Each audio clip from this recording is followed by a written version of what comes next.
ça, je vous propose de suivre ce reportage de Fulgencia Rotondi sur la qualité des services et après, on accueille notre présidente d'association de consommateurs. L'accueil, ce n'est pas ça. On te laisse, il y a des gens qui parlent plus même le comptable, ils te laissent, ces gens, ils t'ignorent quoi, c'est comme si tu n'existes pas. Des consommateurs de plus en plus exigeants. Voilà la réalité à prendre en compte aujourd'hui par les entreprises dans la fourniture des biens et services. La qualité des services devient alors un défi à relever à tout prix. Elle est désignée comme la capacité du fournisseur à répondre aux besoins et aux exigences du client. Quand elle arrive à faire défaut, la réaction du client est loin d'être tendre. Tu peux donner 500 maintenant en vouloir acheter quelque chose de 200, on te dit qu'il n'y a pas monnaie. Donc tu es obligé d'aller chercher toi-même. Ou soit tu abandonnes ce que tu veux acheter sur place. Des fois tu rentres dans une boutique et comment on appelle, les gens te regardent comme ça. Tu vas même crier des fois avant qu'il y a quelqu'un, il y a un client qui est là. La qualité d'un produit est un atout, mais elle ne suffit plus pour satisfaire le consommateur. Il faut l'accompagner d'une bonne qualité des services pour s'attirer la clientèle. Grâce à certaines normes, les entreprises peuvent tendre vers une nette amélioration de la qualité des services. Aujourd'hui, on peut compter jusqu'à 1,2 million entreprises certifiées sur la norme ISO 9001 dans le monde.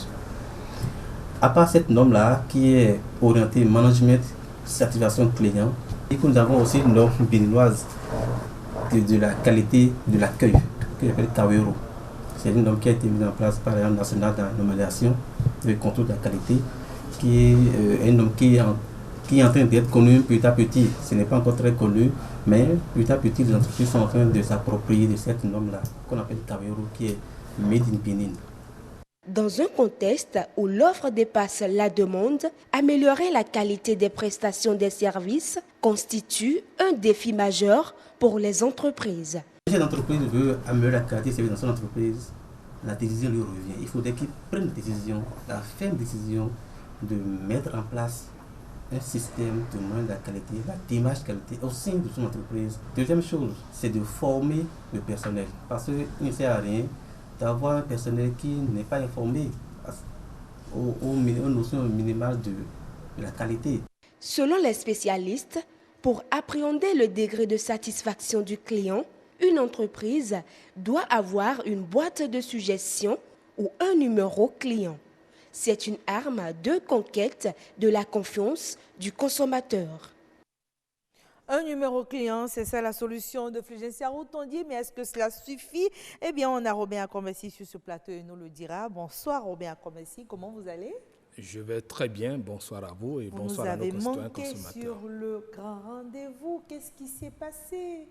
Bon, nous continuons de nous battre tous les jours pour pouvoir satisfaire le consommateur dans les confins du Bénin, parce que ça ne se limite pas qu'à Cotonou. Dans le septentrion, il faut être disponible. Il a fallu faire un choix. On comprend.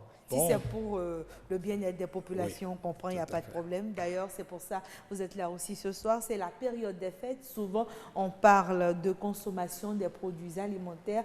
Dites-nous aujourd'hui dans nos marchés, est-ce qu'on peut dire qu'on est en sécurité avec ce que nous consommons? Je commence par là. Non, mais c'est sans embâche qu'on puisse répondre que la sécurité n'existe pas. Et pourtant, c'est le premier droit du consommateur, c'est-à-dire que aucun processus de fabrication, aucun bien, aucun service ne doit menacer la santé, la vie ou encore l'équilibre financier du consommateur. D'accord. Et vous vous imaginez que l'État a un grand rôle à jouer dans ce sens, parce que lorsqu'on parle de sécurité, ça demande la mobilisation de gros moyens. Lorsqu'il faut s'assurer que les produits mis en consommation sur le marché sont de bonne qualité, ça suppose que ça doit passer par des contrôles, ça doit passer par des laboratoires qui doivent vérifier un certain nombre de paramètres chimiques ou physico-chimiques pour s'assurer que ces produits agroalimentaires ne vont pas créer des ennuis de santé. D'accord. Et sur nos marchés aujourd'hui, je peux vous garantir, en principe, la loi 2007-21 portant protection du consommateur. Je voulais justement parler de cette loi. On oublie même qu'elle existe. On a une loi au Bénin qui protège les consommateurs. Oui, c'est une loi qui est très appréciée à l'extérieur. Vous vous imaginez, dans la sous-région, ça fait partie des lois de référence pour la protection du consommateur. Et donc, je disais qu'en l'article 26 de cette loi, par exemple, il est prévu qu'on ne peut pas mettre en consommation des produits sur le marché béninois si le produit n'a pas un certificat d'enregistrement ou une autorisation de mise sur le marché. D'accord. Et quand c'est des produits que nous importons de l'extérieur, on a encore besoin de tout ça? Ah, mais oui, on en a besoin parce que, vous savez, ce n'est plus un secret de polichinelle, hein. Nous comprenons tous en tant qu'Africains aujourd'hui que la géopolitique conjugue un certain nombre d'effets qui font en sorte que les plus faibles seront voués à la disparition. Si vous n'y prenez garde, eh bien, on enverra sur votre territoire toute forme de produit que si vous consommez, soit ça réduit votre durée de vie, soit ça peut amener votre population à s'éteindre progressivement et les Africains devraient en prendre conscience. D'accord. Donc, nos États devraient accentuer les contrôles au niveau des produits agroalimentaires qui sont importés chez nous. Ils ne sont pas toujours de bonne qualité. On reviendra justement sur la part de l'État, mais avant, parlons de l'individu. Sur un plateau ici, justement, sur BB24, vous avez eu à dénoncer le fait que les consommateurs, même quand on les appelle justement à faire une manifestation pour justement protéger leurs droits, on ne les voit pas. Est-ce que vous avez l'impression que nous, consommateurs, on est soit complices ou on est complaisants? Je peux dire qu'on est complices. La complicité, oui. La complicité est là. Moi, je dirais plutôt complaisance. Hein? Non, on est complice.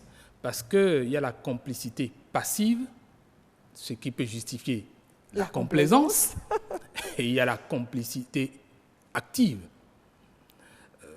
Vous savez, je vais commencer par la deuxième.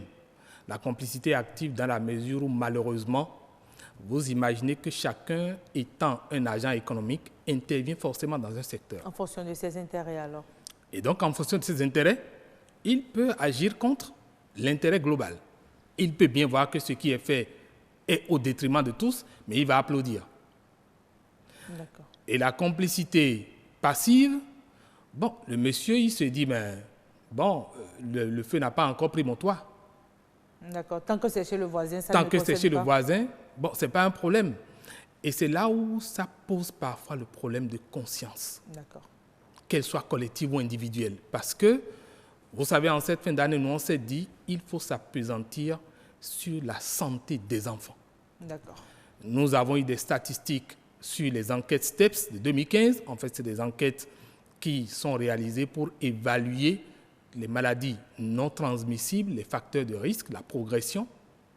Mais on s'est rendu compte que quand vous prenez, par exemple, les hémopathies, c'est-à-dire les maladies du sang, et particulièrement les cancers du sang, mais les enfants sont à 30% en termes de patients sur l'échelle. Et pour vous, cela est lié à ce qu'ils consomment, ces enfants? Mais bien sûr, c'est lié globalement parce que les maladies non transmissibles d'origine alimentaire sont celles qui frappent le plus au Bénin et en Afrique. Et donc, pour nous, pendant que nous, on se disait il fallait lutter pour qu'on protège mieux la santé des enfants à travers l'action que nous avons appelée trimestre zéro toxine dans les plats de nos enfants, mais on n'a pas vu les consommateurs se mobiliser. D'accord. Parce que c'est nos enfants. Mais comment vous contactez les consommateurs, justement? Comment est-ce qu'ils sont informés? Est-ce que ce n'est pas un problème de communication, un problème de vulgarisation? Parce que quand même, quand on parle de l'enfant ici en Afrique, la plupart du temps, il y a un engouement. C'est apparemment l'impression que nous avons. Vous voyez, il y a les fêtes de Noël qui approchent. Oui. Et oui, tout le monde court pour acheter des jouets. Oui. Mais personne ne se demande quelle est la qualité de l'alimentation que je vais donner à mes enfants pendant cette fête. Non, ils vont manger du cassoulet, ils vont manger du riz. Et exactement le bon riz, je suis venu avec ma petite boîte de riz. Elle cache quoi, votre petite boîte bleue? Oui, elle cache du riz. Du riz? On m'a servi dans un restaurant. J'ai été un peu préoccupé par la qualité du riz parce que j'ai pris ma fourchette, j'ai essayé de presser et je constate que ça avait l'air d'être élastique. Au lieu d'écraser comme une pâte, de s'écraser comme une pâte. Bien au contraire, elle revenait au même point de départ. Le riz. Oui. D'accord. Alors, par curiosité, j'ai dit, il faudra la mettre dans une boîte et la conserver pendant un certain temps pour voir, en principe, un aliment de cette nature doit aller à la décomposition totale. Si, si. Il y aura les vers et puis on va voir que ça va se liquéfier pratiquement. D'accord. Mais je peux vous dire que ça fait 12 jours. Le riz est toujours intact. 12 jours.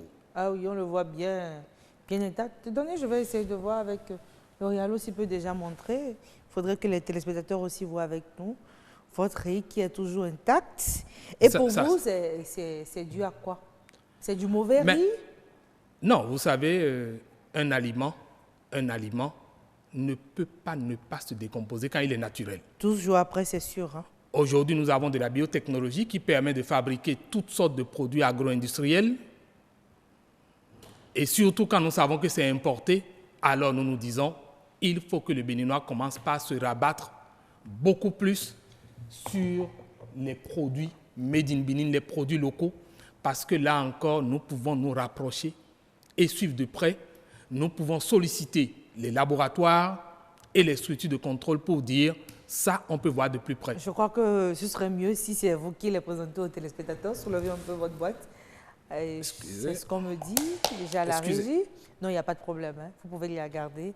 On va s'en occuper, on continue la discussion. Donc, comment est-ce que le téléspectateur, qu'est-ce que je dis, le consommateur, quand il se rend sur le marché et qu'il lui a acheté son riz, il ne va quand même pas le mettre sur le feu et l'écraser d'abord avant de s'assurer s'il est bon ou pas. Qu'est-ce qu'il fait, le consommateur? C'est là tout le dilemme. Parce que, comme je l'ai dit tantôt, on ne peut pas mettre en consommation un produit qui n'a pas eu un certificat d'enregistrement. Donc, l'Agence béninoise pour la sécurité sanitaire des aliments a du boulot. Le ministère de la Santé et l'ensemble des autres structures de contrôle ont du boulot parce qu'il va falloir faire passer au peigne fin tous les riz importés sur notre marché. D'accord. De sorte que les laboratoires puissent certifier déjà la qualité des riz avant qu'ils ne soient mis en consommation. Si ce n'est pas fait, ça veut dire que ces structures ont choisi d'empoisonner tranquillement le peuple béninois. Bon, ce qui est sûr, pour vous déjà la solution est là. Pour vous déjà la solution est là, hein, c'est de se contenter du riz made in Bénin. Mais en attendant qu'on y arrive, est-ce qu'il y a justement des structures, des instances de régulation qui écoutent le consommateur quand il se sent lésé dans ses droits, que ce soit quand il achète un produit ou quand il demande un service et qu'il ne l'a pas forcément? Bon, à l'étape actuelle, oui, il y a des voies de recours, mais malheureusement, il n'y a pas beaucoup de régulateurs dans le pays. Pour l'instant, on a au niveau des communications électroniques et de la Poste, l'ARCEP Bénin. Nous avons au niveau de l'électricité l'ARE Bénin, et puis il y a l'autorité de protection des données personnelles. Mais l'État devrait faire mieux.